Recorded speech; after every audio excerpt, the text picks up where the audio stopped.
Hello, good afternoon, and welcome to the Midday News on 3FM 92.7.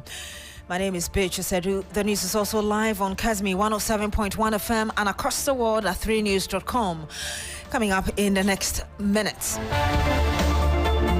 Health Committee of Parliament meets members of striking Ghana Registered Nurses and Leadership Association as industrial action continues to hamper healthcare delivery. Also coming up, National Communications Authority (NCA) directs several defaulting FM broadcasting stations across the country to immediately suspend operations due to persistent violations of broadcasting regulations.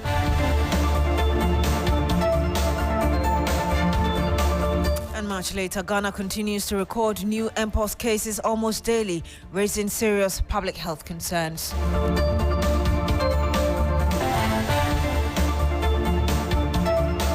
Thank you very much for joining us this afternoon. Now, the Health Committee of Parliament is expected to meet the leadership of the striking Ghana Registered Nurses and Midwives Association, GRNMA, today, Thursday, the 12th of June.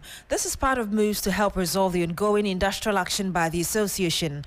The Ghana Registered Nurses and Midwives Association declared a strike on June 2 to demand the implementation of its 2024 collective agreement. The industrial action has since been on. Now, the government, as part of efforts to resolve the impasse, has proposed that the agreement be implemented in 2026, arguing that implementing the agreement now will throw the budget off gear.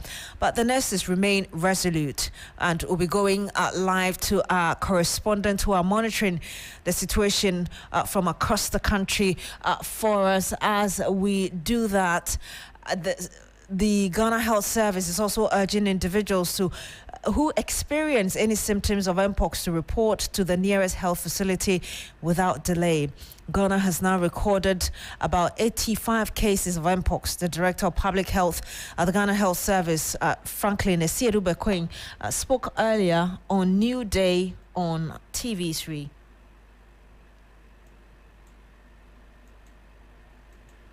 I would say it's common, it's also uncommon, because you can have people who have rashes, but they will perceive it as chicken pox. So what is happening is that there were a number of people who had rashes and they didn't think it was anything serious until it became severe. They had to be admitted. So you realize that a number of people have been exposed to the virus at the point in time.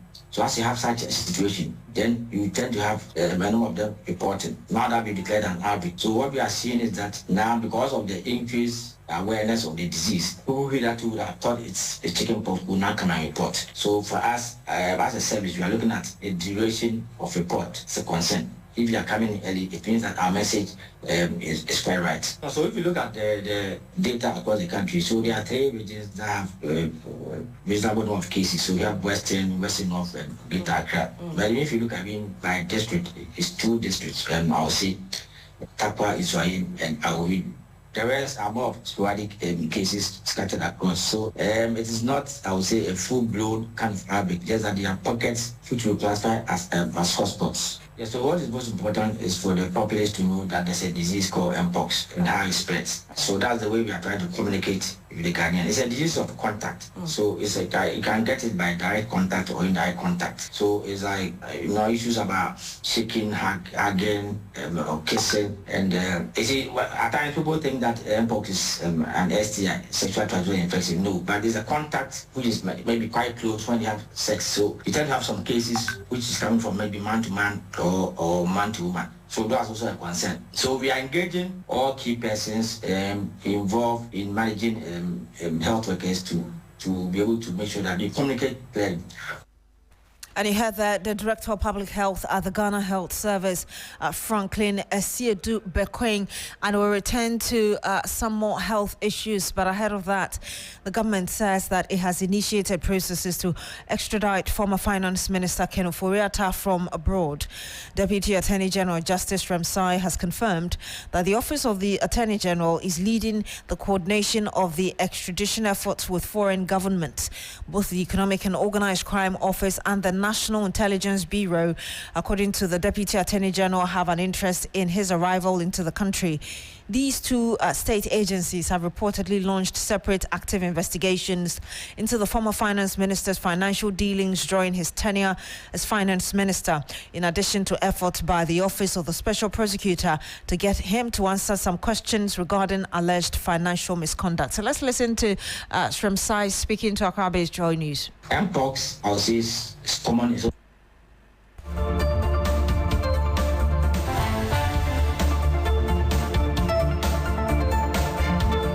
The former Minister of Finance is currently in court. He is challenging a lot of things. That shows you that he himself has confidence in the judiciary and is willing to explore the options that are available to him. So why should we be more interested in political commentary? In any case, it is not only the OSP that is investigating the former finance minister. Yoko is doing the same. NIB is doing the same. So long as the Attorney General office is involved in the coordination, we will not allow one. It's waste of resources, and it's also abuse of the right of a suspect to be dragged before multiple investigating agencies in respect of the same thing. So we will not allow that. The fact that they are looking for him to assist in investigations, that itself does not mean that he's a suspect or he's an accused person or anything. It's just that the office he occupied is an office which deals with money.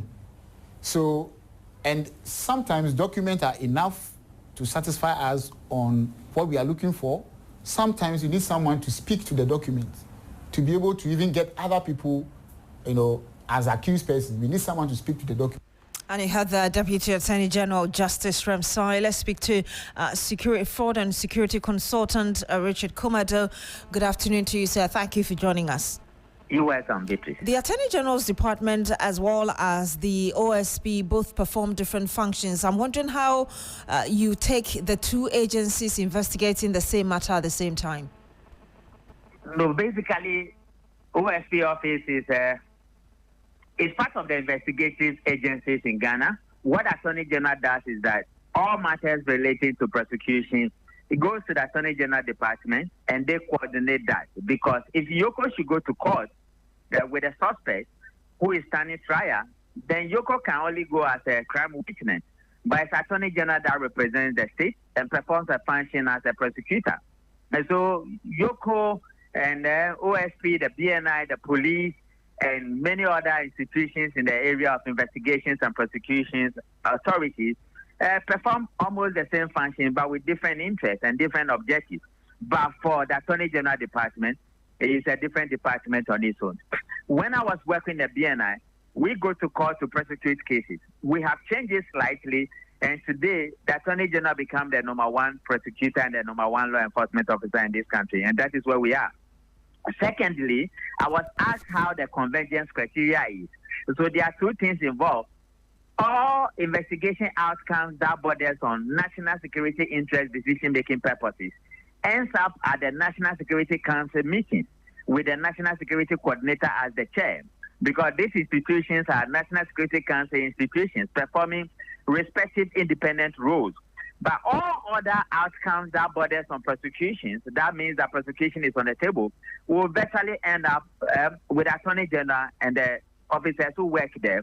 And in building the crime evidence, and that is where whatever everybody has at their skin or as outcome of the whatever they have done as investigation, they bring it on board and they look at it and prefer charges against crimes, people who are standing trial as criminals. Help us understand what it means for a country to activate that extradition process with another country. So what it means is that countries all over the world have various protocols. One of them is extradition, another one is deportation. And you need to deliberately sign it with the other countries. But when you take the platform of the Interpol, or what we call the Interpol platform, it's a platform predominantly set up by the police, and it's worldwide, knowing that the police might be dealing with crime or investigating crime and want to prosecute somebody, and they might not find a person. Then you can go to the Interpol platform and activate the protocol of red flags and white flags and blue and yellow and I think black. And it helps them in dealing with all related crime activities, internally and externally. Now, when you take the law enforcement agencies in general or investigative agencies in general, they have also various platforms and they have various protocols. And one of them nations or nationals have signed on to is the extradition. So if you don't have the extradition with a particular country, you can also activate some other platform or some other protocols that helps you to achieve the same objective. And that is where we are. But predominantly, there are some countries that you may not have extradition, and if you take a legal battle in order to get the person standing the trial to come back. And my final question to you, what does the collaboration of these institutions just to bring one person to the country mean for the fight against corruption or suspected cases of using the state's money for other reasons? Definitely, it's a good one, because when you are collaborating, you have a lot of expertise at your disposal, and you have a lot of skills at your disposal, and it makes resource usefulness very effective, and they can manage their resources with their international contacts and connections, and it helps them to achieve the results they are looking for within the shortest possible time. So interagency collaboration is always the best. Interagency collaboration gives you the right results at a speedy rate, and it makes the work very quality, and you'll be good to go. Mr. Kumado, thank you very much for speaking to us. And you had there Richard Kumado. He is fraud and security analyst. And some 13 minutes past the hour of 12. When we come back, we'll bring you some more. Don't go away. Hello, Ghana. It's a new year and Bills Microcredit is here to support your dreams. If you're not working but want to start a business, don't let money stop you. With just your Ghana card, you can get a loan to turn your ideas into reality. Already running a business? Need more capital? Or are you a salary worker looking for extra funds? Bills offers fast and easy loans with no collateral, no deposit, and no SUSI savings required. Wherever you are, whatever you need, Bills makes it happen. Call Bills Microcredit today. Call 0596 920 833 or 0302 200 390 and get started. Bills is licensed and regulated by the Bank of Ghana. Bills, financing your needs. Terms and conditions apply. Freezer, yeah, diaba. Adama for diaba, a freezer. Adama, a crafty mensia. Adama, make him so, my sorry. Canino, over Moasia. I do for the Nobium Unum and San last night. I tell what we did pass here. Adama for Adama craft from what we say. Yet the Adruba copy, a ship we be a high technology. I go for freezer. When Kwan, and once open your 15 letters. No fugum, what ya no fugum. What the bus here? If you be any of us, you have got to say, over Timono. Then we sure say, woman shown task here. Then what's enough for now? Freezer, power up a day. Freezer, Dacia, a person does so among Ammoniaji. Omtina me, Miwasika, Omtina me, but you may not do some doom. Adama, without Adama, no queer. Adama, you can't resist. Ubenya Adama West Africa for a dream, or baby bear a tongue cry on you. I say, Kayone Kinkai in Choya, a dream. Some 15 minutes past the hour of 12. This is still the midday news on 3FM 92.7. I was telling you earlier about the strike, the ongoing strike by the Ghana Registered Nurses and Midwives Association. If you're just joining us, this strike has already entered day 9, and we do know that the withdrawal of total services by the nurses at various health centers across the country is already having a great impact. Let's go to the Ashanti region now, where Evans Income is standing by for us. William, just tell us where you've been and what you can report from the region. Well, so Beatrice, I've been to the Sontreso Government Hospital, and I can tell you that the situation there is very dire. So we're talking about nurses contributing to about 80% of duties there. And if you go to the OPD, or if you come to the OPD, I mean, it is very obvious. The evidence of how hard the current umpires is fighting is very, very glaring. And most patients who are coming there or turning up at the OPD have been asked to seek private facilities or go to private facilities to seek health care. So that is the situation here. But there are certain units that appear to have dire consequences. So, for instance, if you go to the mother and baby unit, there are only 3 in there. One has on Treso, Menchia Government Hospital, and the Governor Teaching Hospital. So you understand the level of pressure. If you come to that particular unit, I mean, newborn babies or premature babies are now, bearing the brunt. Only the doctors are attending to them. There's no nurse to take care of them, and they are overwhelmed by the cases. Now, when you say that the situation is very dire, are you able to paint a picture of us? What kind of situations you saw? The reason you're describing it as such. Well, so as I mentioned earlier on, the mother and baby units, newborn babies or premature babies, who will need the nurses to sometimes administer the drugs and then also perform certain basic work on them. They are not there. And for instance, I saw only one doctor doing that. And you can see the number of babies who are lying in incubators, waiting or crying for attention, but there's no nurse to attend to them. The maternity ward, the situation is very dire. Nursing mothers coming around, but being turned around, asked to seek health care from private facilities, and what have you. If you go to the HIV unit, the nurses, if they were there, they will be administering the antiretroviral drugs to the patients who have been coming there for their routine checkups and what have you. But they are not there, and that particular unit is virtually not working. So that is the situation at the moment. Thank you very much, William Evans Inkum. He's our Northern Bureau Chief, and he spoke to one medical superintendent at one of the hospitals he visited. Let's listen to this person. The security at the gate will often tell them they are not around. So most of them do not even come in.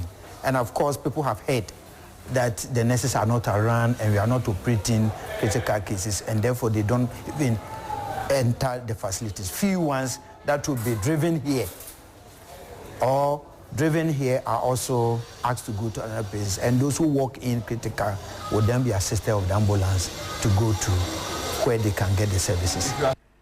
And he had a medical superintendent at a health facility in the Ashanti region. The 24-hour Economy Secretariat has kick-started processes to establish 6 textile and garment parks in 6 regions across the country. The Tema and Takoradi ports are expected to operate 24 hours after an official launch of the 24-hour economy on July 1, 2025. The initiative, which seeks to revive collapsed textile factories, is also expected to significantly reduce the importation of foreign garments into Ghana. Speaking at the Ghana Horticulture Expo, President Mahama said that the government will be deliberate in its revenue drive as it prioritizes export. The government has made some progress in stabilizing some key microeconomic indicators. For instance, inflation declining, cedi stability. That should suggest something in terms of microeconomic indicators. Then we have fuel pricing going up and that of transportation fare, suggesting that there's a pressure. The issue of debt reduction as a result of cedi appreciation. So I'm looking at these gains are temporal. They're short-term. But you see, structural challenges remain. Yeah. Interest rates on a high side. What are you doing? You stifle business and access to credit. We have issues on power sector debt and outages. You rather affect industrialization. I am saying that we want to see domestic policies that you can talk about. For instance, the 24-hour economy, which happens to be the game changer. It's in the room. What is happening? And you rather heard executive for the 24-hour economy. And we do have on the line with us Asaki Samson Awengobet. He's the Executive Secretary, Importers and Exporters Association. He joins us on the phone. Good afternoon to you, sir. Thank you for joining us. Thank you very much, and good afternoon to your listeners and your viewers worldwide. Would you say from your end that everything is set for the implementation of the 24-hour economy? And what I mean by that is whether or not your members are ready to take advantage of this. Why not? Business communities are prepared.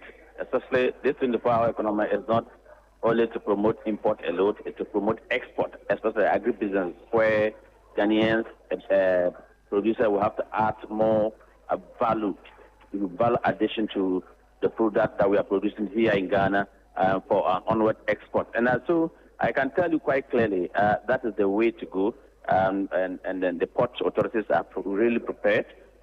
Tema Port has all the equipment, the logistics to handle.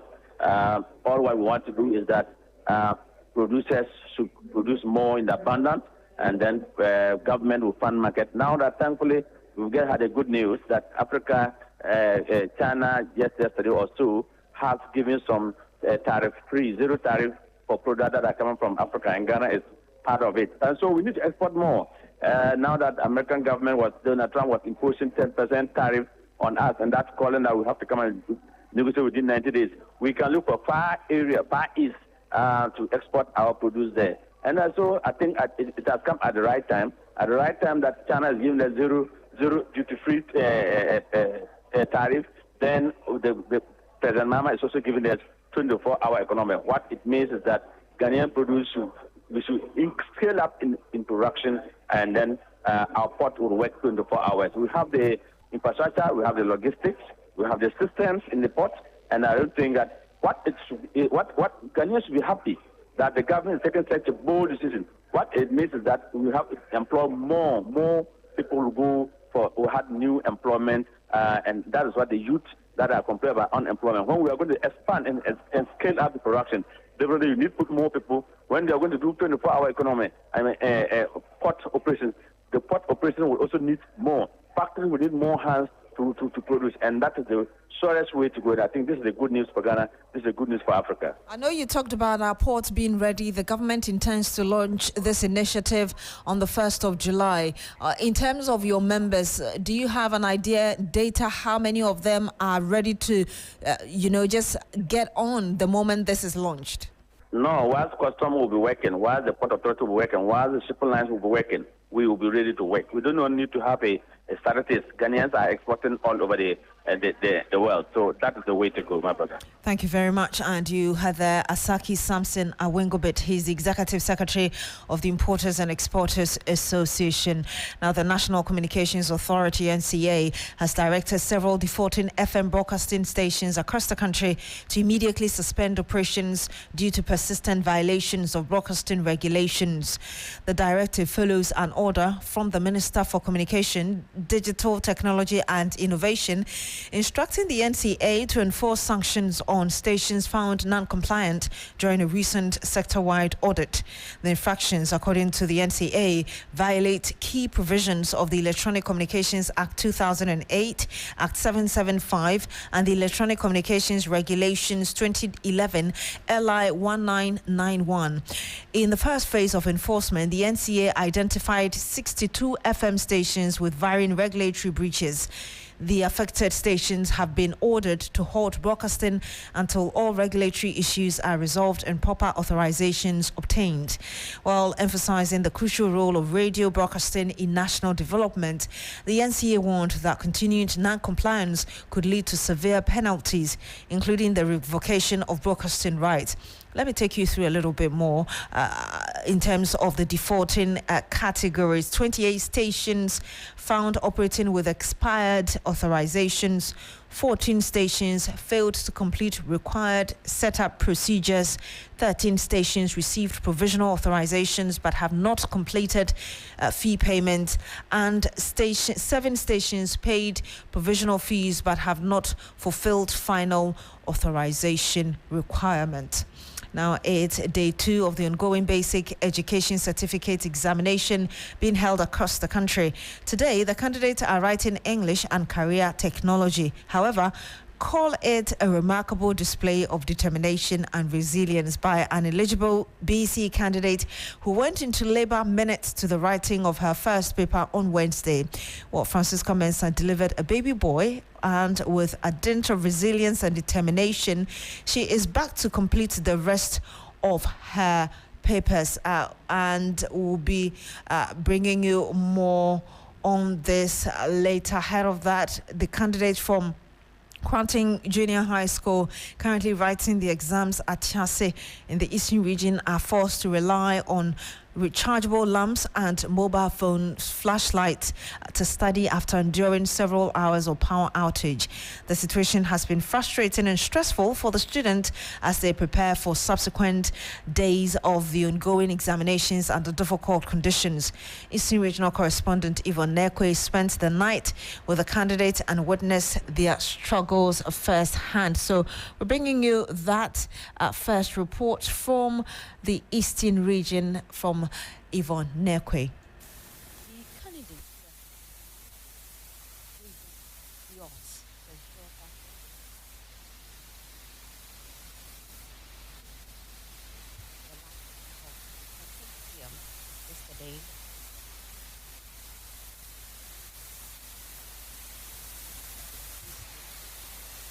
Grasp some learning before the exercise begins. The time we were in the learning, then the night was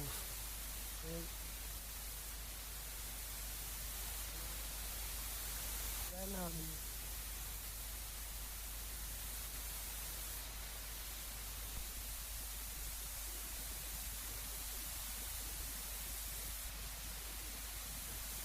This thing, teachers fear they may be heavily impacted and may not be able to write the exams. These children today is their first time of writing this type of exams, and we didn't know it will happen. When coming to, we didn't bring any chargeable lamps, no phones and other things, so we couldn't do anything at all because not all of them are the same. So let me say it will affect most of the peoples. Yes, the situation is not pleasant at all. Looking at the preparations that need to go into the exercise, the whole exercise, just so that they come out successfully at the examination. So as local manager of the school here, I'm just hoping that the Electricity Company of Ghana helps resolve the situation so our students could have the light for their study.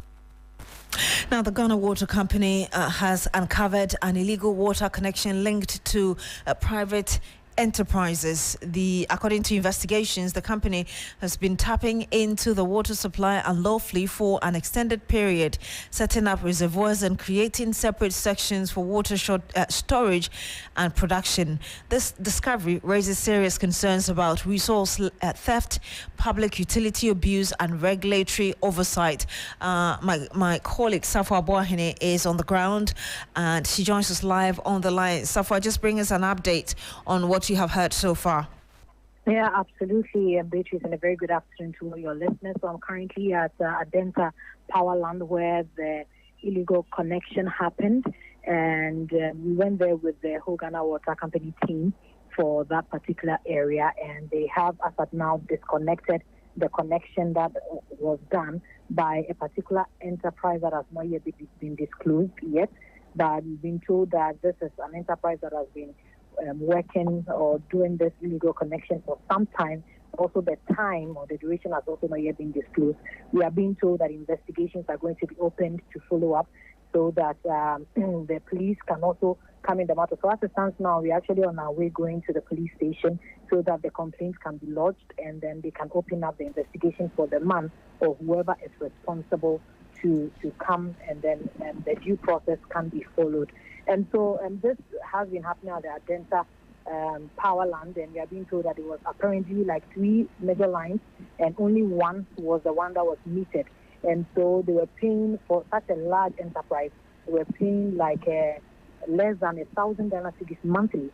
And they are also suspecting that some of the Ghana Water Company team, who are the meter readers who come every month to also check, may have aided and abetted in it some way. That's why they're opening the investigation so that they can read more meaning into this and also continue such operations like these, because they know that there are a lot of people who are engaged in such illegal connections, as we are being told. Apparently, it was the board chairman for the Ghana Water Company board, Mr. Biligio Adama of the...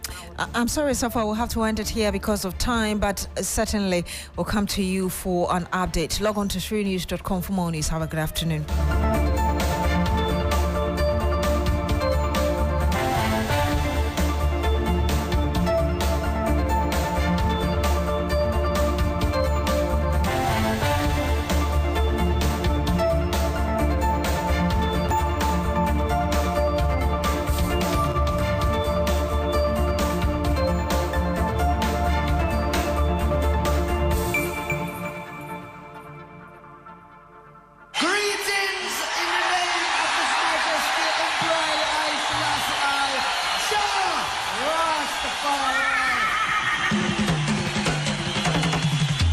It has always been a journey of Pan-Africanism and consciousness. It is your regular taxi driver with the urban blend and 3FM 92.7 in living stereo every day, Monday to Friday from 12:30 p.m. till 3 p.m. This is the show everybody listens to, so your business will certainly do well here. My name, Black Rasta. I am the rootical, hairtical, Don Gargan, Mua Fire, come forward. Atinga ya chika fankare, Azure ya chika fankare, Abama ta chika fankare.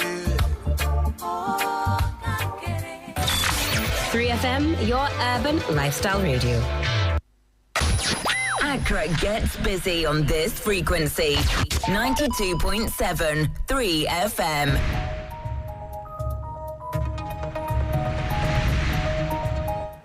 Hello, good afternoon, and welcome to Business Daily on 3FM 92.7. I am Menu Afolin. Coming up, Bank of Ghana moves to fully integrate digital collateral registry to boost real-time lending and financial inclusion.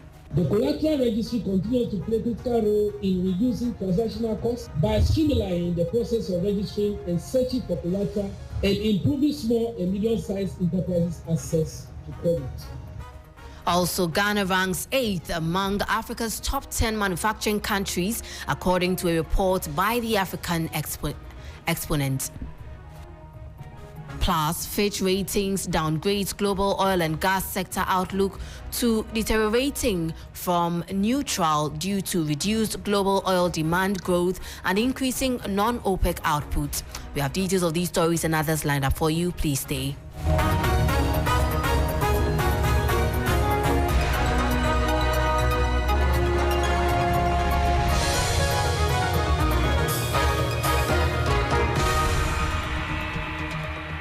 Now the details. The second deputy governor of the central bank, Matilda Asante-Adu, says the collateral registry is advancing efforts to become a fully integrated digital platform that aligns with Ghana's evolving financial landscape.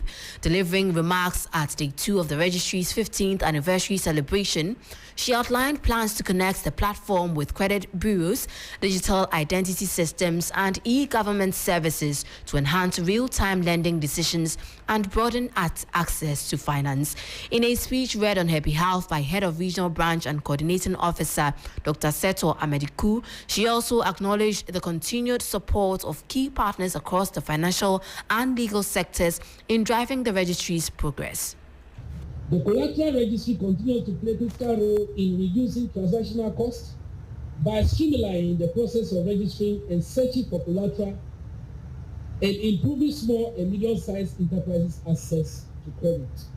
As our economy becomes more digitized, the demand for innovative credit solutions will continue to grow. The collateral registry will evolve to meet these needs by integrating with other digital platforms such as credit bureaus, digital identity systems, and e-government platforms. The goal is to build a fully interoperable financial infrastructure that supports real-time data-driven decision-making and inclusive access to finance. And that was economist and head of regional branch and coordinating office at the Bank of Ghana delivering a speech on behalf of second deputy governor Matilda Asante-Adu. Now, Ghana has been ranked 8th among Africa's top 10 manufacturing countries, according to a report by the African Exponent. The report highlights Ghana's long-term focus on value-added manufacturing in agriculture and cocoa, which has transformed its industrial landscape. There's more in the following news desk report. According to the African Exponent report, the One District, One Factory initiative has contributed to the growth of small and medium enterprises in the country. Established firms like Casapreco and Fan Milk have extended Ghana's manufacturing reach internationally. The report ranks South Africa as the continent's leading manufacturing nation, followed by Egypt and Nigeria. These countries have demonstrated significant industrial growth, driven by advanced infrastructure, diversified industrial bases, and strategic partnerships. Other top manufacturing countries in Africa include Morocco, Kenya, Algeria, Ethiopia, Tunisia, and Zambia. The report highlights the leading sectors in each country, including automotive, steel, chemicals, food processing, cement, textiles, and pharmaceuticals. It further suggests that Ghana's manufacturing sector can learn from the successes of these countries and continue to grow and develop its industrial base. And that was a 3 Business News Desk report. Away from that, Fitch Ratings has revised its 2025 outlook for the global oil and gas sector to deteriorating from neutral due to reduced global oil demand growth and increasing non-OPEC plus output. The rating agency cited weaker economic prospects, quicker than expected unwinding of OPEC plus voluntary production cuts, and U.S. tariff announcements as contributing factors. The following report has details. Fitch lowered its 2025 oil price assumption to $65 per barrel from $70 per barrel in April. Despite the sector outlook revision, the implications for individual issuers' ratings are likely to be limited, given their strong balance sheets. The agency expects global oil demand to grow by 800,000 barrels per day in 2025, down from previous expectations of over 1 million barrels per day. The market is expected to remain oversupplied in 2025 due to faster supply growth. Fitch-rated issuers have entered this period of market volatility with strong balance sheets, following a period of high oil prices and strong capital discipline. Fitch reduced global growth forecast for 2025 by 0.4 percentage points in April's special update to the quarterly global economic outlook and reduced growth for China and the U.S. by 0.5 percentage points against the March projections. That was a report on Fitch Ratings revising 2025 outlook for global oil and gas sector to deteriorating from neutral. In more news this afternoon, the Federation of Associations of Ghanaian Exporters is urging for improved infrastructure in Ghana's horticulture industry to reduce post-harvest losses and boost crop yields. FAGE President Davis Kobe emphasized that Ghana has the potential to become an agri-export-driven economy, particularly leveraging the Africa Continental Free Trade Agreement (AfCFTA). He noted that sustaining the recent appreciation of the local currency requires increasing exports of value-added commodities. He made the call at the Ghana Horticulture Expo 2025 in Accra. Ghana sits on an agro-ecological gold mine fertile source, diverse microclimates, abundant rainfall, and over 60% of our labor force engaged in agriculture. Yet, the average yield per hectare of mangoes, pineapples, coconuts, vegetables, and herbs remain below benchmarks. Post-harvest losses still account for over 30% of produce due to poor infrastructure and fragmented value chains. Global horticulture, a market value of $320 billion USD plus by 2030, is crying out for premium, traceable, ethically sourced tropical products from Ghana. We must ask ourselves, why not Ghana and why not now? And after and through strategic bridges to Asia, the Middle East, and the Western world, we must position Ghana as a premium origin for high-value horticulture exports. You heard the voice of President of the Federation of Associations of Ghanaian Exporters, Davis Kobe, there. Now, before we go, the World Bank has warned that global growth is expected to slow to 2.3% in 2025, its slowest pace since 2008 due to heightened trade tensions and policy uncertainty.